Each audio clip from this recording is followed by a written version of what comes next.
$9 million player option to enter free agency. Now the question becomes, is this a move to get paid by Washington, or is Trae Young actually open the door for another team like Miami maybe to slide in there and try to sign him? We'll talk a little bit about that. Plus the Bucks reportedly also have some things going on with the Giannis Antetokounmpo trade, but they still hope to get a trade done by the NBA draft. Will that happen? We're going to see. It could be the first major domino to fall. Also, Trey Murphy III reportedly is more available than initially thought. We'll talk a little bit about that. And Los Angeles Lakers are facing decisions from not only LeBron James, but reportedly Luka Doncic also putting pressure on the front office to go back to the promised summer of 2026 plan that they pitched him on before. We're going to talk about all this plus more right after this.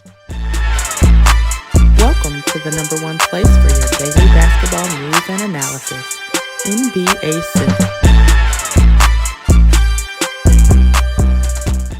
What's going on, basketball fans? Welcome to another episode of NBA Central, your number one spot for everything basketball related. I'm the host there, Haize, but more importantly, you guys can follow the channel at NBA Central Pod on every social media platform we happen to be on. With that said, hey, make sure you guys hit that subscribe button. We got a goal of getting to 10,000 subscribers by the start of the 2026-27 season. We still got the draft. We still got free agency. We got a long way to go to get there, but we can only do that with your help. About 60% of you guys that watch the channel every single day are not subscribed to the channel. Hit that subscribe button. In exchange for that, I'll be giving you the best daily content you can find around, and it's completely free. With that said, let's go ahead and get into it. Trae Young has declined his $49 million player option for the 2026-27 season. So this has led many to ask, is this smart leverage, or could this be a dangerous gamble for Trae Young? Keep in mind, Trae Young didn't necessarily have the biggest trade market for him when the Atlanta Hawks were ready to move off of him, which led him to be moved in the package that he was moved to even get to the Washington Wizards. This one's come from Mark Spears on Wednesday, who says that plan is for Trae Young to decline that option. And despite appearing in just 5 games with Washington Wizards after the trade, he was limited by an MCL sprain on top of all of that. So there's now questions around what the future is going to hold for him. Now, we've heard some things. The Miami Heat could pivot towards him if they miss out on Giannis, stuff like that. But is this a calculated risk, or is this a huge gamble for Trae Young? Let's talk about both sides of this argument. As far as the calculated risk is that the Washington Wizards seem like they are very committed to trying to keep him and Anthony Davis for some reason. Not to say that I necessarily agree with that plan or that standpoint at all. I honestly didn't really kind of understand what the Washington Wizards there were doing. I think they should be doubling down on their youth. They have Trey Johnson there. They can get another guard in this draft to pair with him. That's my personal opinion. But I think when you look at this for Trae Young, this could also already kind of be agreed upon. Is a possibility there that they knew that he was going to do this. They're going to figure it out. They're going to keep it pushing, and there's no real big thing or controversy to be had about this. Declining the player option does give him control. While Washington does still appear to be the front runner here, the Wizards have a vision next to him, whether I agree or anybody agrees with it, with him and Anthony Davis and this young core. I don't necessarily think it's the best option to have, but it does seem like that's the option that they are willing to bet on, and that's what they're trying to do. And if that's the case, so be it. I mean, that's what they want to do with their franchise, perfectly fine. But when you look at it, you have Anthony Davis, you have Trae Young, then you have Alex Sarr, Trey Johnson, Bub Carrington, Keyshawn George, Will Riley, and if they believe that Trae Young can really accelerate their rebuild, cool, great. I think especially now with the change of the tanking rules, rather than being at the bottom, even competing for a playing spot is going to be more beneficial for you, right? But I think when you look at this, the case against this, Trae Young only played 5 games for the Washington Wizards, and that was after a trade that he finished the season dealing with the knee injury on top of that. And around the league, his value is just it seems to be very complicated on how the league views Trae Young right now. Yes, he's been an all-star. Yes, he's a player that can absolutely be the engine of your offense, and is facilitating is great. His shooting is inconsistent. He has this reputation of being a great three-point shooter, and it's been so-so really when it comes to three-point shooting, right? But the question is about the defense, his size, the fit, the playoff ceiling, all that's there. So turning down $49 million, it pushed pressure on a market that just may not be there to actually show up. Trae Young is betting on himself. And, the thing is the NBA willing to bet on Trae? That's a question that we have to ask in regards to this. And we'll see what happens with Trae Young, but he's now declining that option. And whether his future is there or not, we shall see if that's going to happen in regards to it. And the question now many people are asking is Miami going to be ready to pivot towards Trae Young if Giannis falls through? And is that maybe the safety net that Trae Young has there now? They don't have the cap space to sign him outright, right? Like, of course, Trae Young would make some sense. We talked about that before as far as giving them a true creator in the half court. Him and Bam could be fun to watch in regards to that too. But I don't think he solves the problems like a Giannis or a Kawhi, or even to the degree that a John Morant would for that Miami Heat team. But I think getting in a winning culture could definitely help him with stuff like that. Like, Trae would make them more explosive, but he also creates some huge defensive limitations that I just don't know if the Miami Heat are ready to overcome. Now, Davion Mitchell is a dog. Having him next to Trae Young could be really good. You have Bam there. Of course, because of Trae, you're probably keeping Khalil Ware too. So we'll see. Like, there's no doubt that Trae Young could save the Miami Heat's offense. But does he actually open up a championship window? I don't know if I believe that personally, and that's what the Miami Heat reportedly are looking for, but we'll see. Let's move on to the next topic. Giannis Antetokounmpo, which is a topic on every one of these episodes now. Giannis trade talks reportedly are starting to slow down, with the Bucks reportedly losing leverage. Now, we talked before about how, Boston being in and the Jaylen Brown part, even in rerouting him, has given them leverage over like the Miami Heat deal because we've heard that the Miami Heat basically have put their best offer out on the table, right? And so now it's about, are the Milwaukee Bucks really going to wait this out? Reportedly, they do want to get this trade done before the NBA draft, if that can happen. There's some doubts around if that's going to happen. This one comes from Chris Haize, who says this: "For what I'm hearing, this can drag on into free agency. This can drag on until July. The Bucks are not operating that this is the deadline. There isn't anything official yet on Giannis as far as teams that are really in play and have had some momentum. Boston doesn't seem as promising of a destination as we thought. I think there's interest, but there's not a clear sign as of right now that this is number one objective. This is not to say that they've pulled out, not to say that they won't try anything when July hits, but I have no clear-cut signs that there have been dead set on him right now." So that's the thing. But we have heard as well that they do plan on trying to move Giannis from Brian Windhorst, that they do want to move Giannis before the draft if they get an acceptable offer. Brian Windhorst adding this: "So far, what I've been told, the Bucks have yet to receive an offer that they are willing to accept for Giannis," which is somewhat mirroring what happened at the trade deadline last February when they had the market open but didn't agree to a deal and ended up keeping Giannis. While there is this deadline of the draft, I'm told that they intend to trade him to trade him by the draft. I think it's possible there's some percentage chance that they don't find a deal that they like." So that's adding some color into this, right? Now, what should the Milwaukee Bucks do in this case, right? Let's talk about the case for waiting. The Bucks, they only get one chance to trade a franchise star. That's the reality of it. They only get one chance. Once he's traded, right? And if Miami's offer isn't strong enough, then Milwaukee could very well wait to Boston to get more serious about it. The multi-team trade structures, draft night pressure, better asset combinations. There's a real reason to wait this out and to see what's going to happen with it, rather than try to build a deal around pieces that they aren't in love with.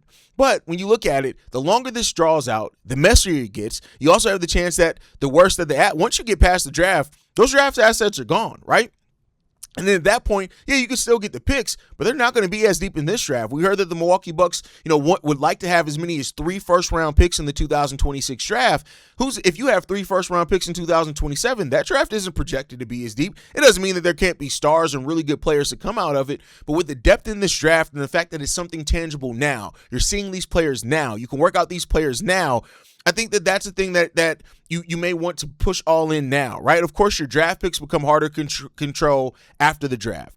And while Giannis may have his preferred landing spots as well, which could shrink the market, the Milwaukee Bucks end up waiting too long. They may end up with less leverage than more leverage, right? So while Milwaukee wants a return that you expect from a superstar, the clock is ticking. And I don't know if it's really working for them or against them, right? And the biggest question in this as well is that how real is the Celtics offer in all this, right? Are the Celtics really ready to discuss a team to break up their core? If they are, it adds that leverage to this team and the possibility of the deals that you can get.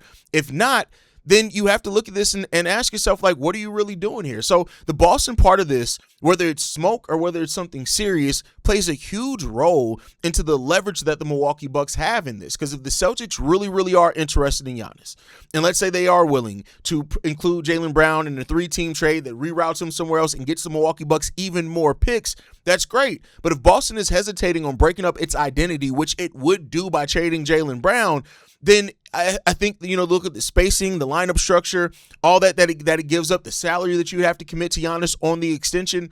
If all that comes down to it, it could be something that they look at and say, hey, we had some interest, but we're just not really ready to pay that price right now. Boston doesn't necessarily need to land Giannis to change the market. They just need Miami to believe that they might be really in on it, and then maybe that leverage helps Milwaukee enough as well. So let me know what you guys think on that one down below.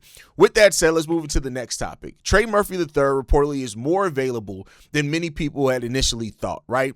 And the question now becomes about, there's been rumors that the Golden State Warriors could become a team that's highly interested in Trey Murphy III if his availability is more heightened than people initially thought. This comes from Anthony Slater of ESPN, who says this: New Orleans Pelicans have begun signaling a greater willingness to move wing Trey Murphy III this transition cycle, with the team seeking to acquire a first-round pick ahead of next week's draft, league sources have said. New Orleans has historically held firm on the 25-year-old, but the franchise desire to move into the first round has made Murphy more attainable than in previous conversations. The Golden State Warriors are among the teams that have circled Murphy for years, viewing him as a wing who fits their system and addresses a potential need while helping the franchise get younger. Golden State holds the 11th overall pick and controls its future first-round selections that they can trade. So, if the number 11th overall pick is on the board for the New Orleans Pelicans, who gave up their first-round pick this year to trade with the Atlanta Hawks, is that what could get them in this? Let's talk about it. The case for the Golden State Warriors to go all in is there. We know that they want to maximize on this window while Steph is still playing at the level that he's playing at, to still have a championship window open there. Trey Murphy is young, he's athletic, he can shoot, he can defend, he runs the floor, and there's a fit next to Steph Curry without Trey Murphy needing the ball a whole lot. And I've said this before, Trey Murphy still has the chance of turning into a near star. I think he still has that upside, or he can end up just being a star level role player, right? But I think at the end of this, when you have to look at the case against this, Murphy's not going to be cheap, and he shouldn't be cheap. And with the historical value that the New Orleans Pelicans have held him at, he has a team-friendly contract really when it comes down to it, especially for the production that he gave. If the Warriors give up the number 11th overall pick plus more assets, they need to be sure that Trey Murphy isn't just a good fit for that team, that he actually becomes a difference maker and helps push them closer to that championship contention window that they do. The Warriors are chasing a bridge to move into the next era. And Trey Murphy could very well be that bridge that makes a lot of sense for him. We just got to see. All right, last topic of the day, we're going to talk a little bit about the Lakers. I'm putting this at the end of the show because, me included, some people just don't like Lakers talk. So right now it seems like there is that LeBron James is kind of expected to go back to the Los Angeles Lakers. And I kind of just, much like the Giannis thing, I kind of just want this done, right? He's likely to re-sign reportedly to the Lakers after contracts talks begin on a reduced salary as well. That's what it's looking at in regards to this one. This one comes from Brian Windhorst as well, who says this: I believe there have been negotiations back and forth between LeBron and the Lakers. There are 2 weeks left now in the start of free agency. They have 2 weeks to work something out, and I believe they will work something out. I believe LeBron will come back to the Lakers, and that they will have a deal that represents an equitable salary that will allow for significant payout that gives the Lakers flexibility to add to the team. That amount may depend on what the Lakers may be able to do in free agency. It is possible that there may be an impasse and LeBron would get the July 1st and not be happy with the Lakers and then see what's elsewhere. So it seems like there's framework on the deal right now for LeBron, right? And I think that makes sense, right? If LeBron returns to a discount, you already saw what he did in the playoffs when everybody was hurt. Luka, Austin Reeves, they were hurt, right? And you saw that with that, and the flexibility that it will still give you to build the roster. That's the key here. Does LeBron take enough of a pay cut that it gives you the flexibility to still retool around Luka? If it does, it's there. The discount, though, only matters if the Lakers use that discount correctly, which gets us to the next topic. The Luka Doncic reportedly wants to win now. He wants to be on a championship team right now. And because of that, he's putting pressure on the Los Angeles Lakers. Many people will remember that last summer it was reported that him and Rob Pelinka sat down with that binder in a meeting that he usually had with LeBron to decide what's going on, right? And reportedly now that's what they want to do in regards to this. This one comes from Dave McMenamin of ESPN, who says this: Luka wants to be a championship team yesterday. Ever since the trade, there's always told us summer of 26. We'll show you in the summer of 26. So we're excited about the summer of 26 is now here. So it seems like right now, Luka, who did lead the NBA in scoring with 33.5 points per game last season, is in full go mode reportedly as well. And he's putting pressure on them to get a A-list center on this Los Angeles Lakers team, because Luka realizes that is what he needs to be the most successful version of himself. And Luka's right. Like Luka, at this point now, he is in the prime of his career. And you want to maximize this prime window by contending right now. You are seeing other teams contend. You are seeing teams like the San Antonio Spurs contend without even being in the prime for most of their roster, right? So that's what Luka Doncic is up against. And especially being in the Western Conference with the OKC Thunder and the San Antonio Spurs and the other teams there, the Denver Nuggets are still there. Luka is right to put a lot of pressure on this Lakers team to make their move. You promised him the summer of 2026. Now the bill is due for the summer of 2026, and you have to go out there and show and prove that you are ready to build around Luka in the way that he needs you to be.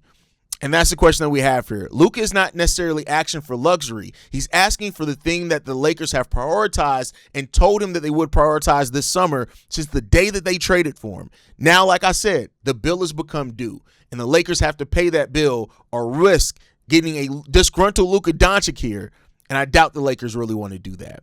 But that's my time for today, guys. Thank you guys so much for tuning in, man. Make sure you guys let me know down below. How do you feel about Trae Young declining his money? Do you think he ends up staying in Washington or going somewhere else? What do you think happens with Giannis Antetokounmpo? And could Trey Murphy become the bridge that the Golden State Warriors need in this time with Steph still being as effective as what he is? I want to hear from you guys down below. Make sure you guys sound off in that comment section. Like the video. Subscribe to the channel as well. Hit that notification bell so you never miss an episode or an upload. You can follow us at NBA Central Pod. You can send us any feedback, questions, comments, concerns, NBA Central Show at gmail.com. And then lastly, if you want to leave a text message and our voicemail for the mailbag, the number to do so, 773-270-2799. We are the #1 spot for everything basketball related. And I'll catch you guys the next time I feel like making a video.